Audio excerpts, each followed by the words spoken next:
everyone, my name is Amber Horning. I'm the assistant curator of the Billy L. Turner Plant Resources Center. And I just wanted to give you a bit of history about our herbarium, a little sidetrack from the fungi aspect. And these are some tidbits, but if you're ever interested in learning more about our collection, everyone's welcome to come into the herbarium and come on a tour and learn a little bit more about us and what we do. But the Plant Resources Center is how we call the UT Tower home. We're located on 9 floors in the UT Tower, but they are discontiguous. So we're between the 2nd floor and the 18th floor of the tower. We are comprised of about 1 million plant specimens, and we've never actually counted the specimens. So we've been saying we've been at 1 million for about 20 years now. So we may be a little bit more than that, a little bit less, but somewhere in there. And we also have a collection of bryophytes and lichens in our herbarium, and with vascular plants. And the UT herbarium was started in 1890 by a professor named Frederick Simons, who was, he had started the chemistry, biology, and geography departments all together.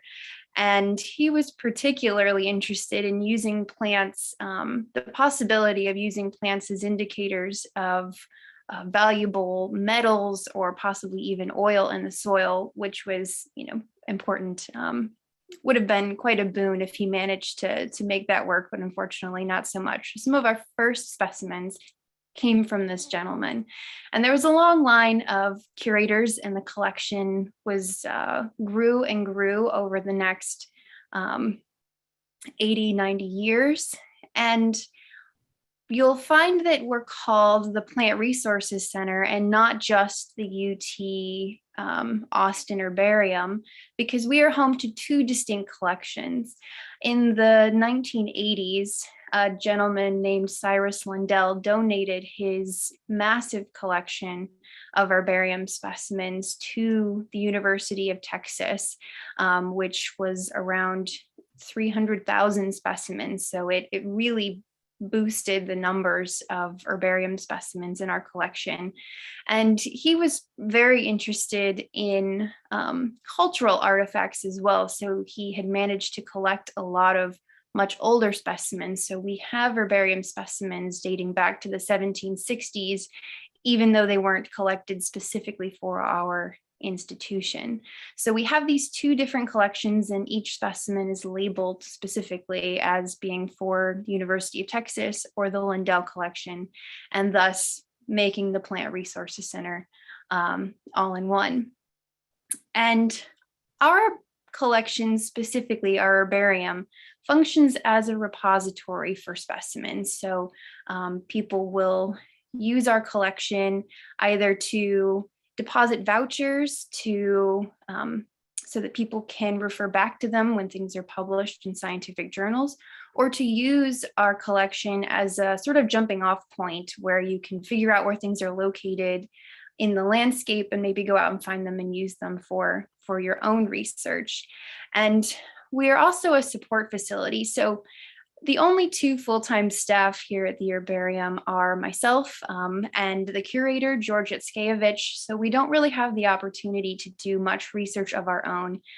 It takes pretty much all hands on deck to keep the collection running. So we don't have any research facilities or do any research of our own, but we do help to support those who are doing research at the university and for anyone who's interested in using our collections. And I also wanted to mention that we're actually part of a much bigger suite of collections and field stations on the University of Texas campus.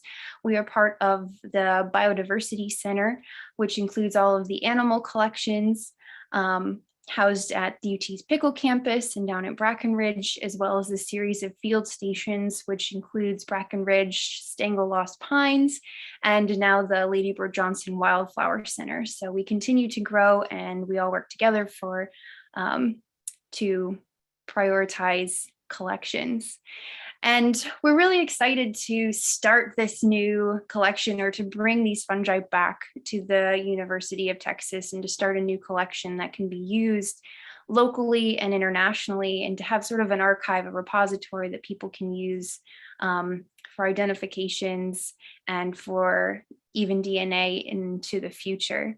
So as was mentioned already, we did previously have a small collection that was donated to the New York Botanic Garden a little more than 30 years ago.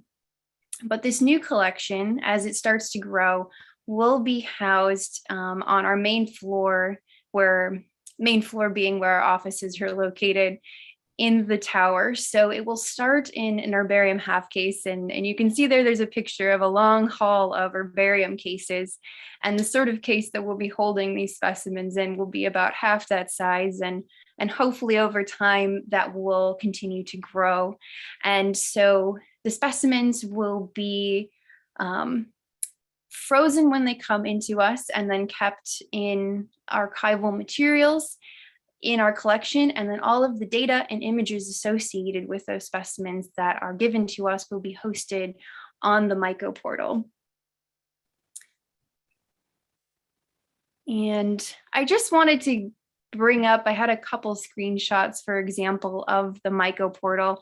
If you haven't been on there, I definitely recommend checking it out, because it houses collections and observations of fungal diversity from all over the world.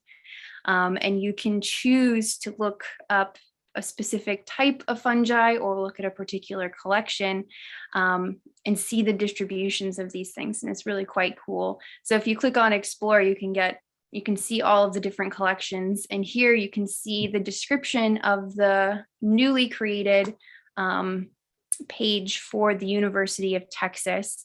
And specifically, this collection will be in collaboration with the Mycological Society. So Liz and Laura at Brackenridge Field Station have already started collecting and accessioning specimens for the Fungarium.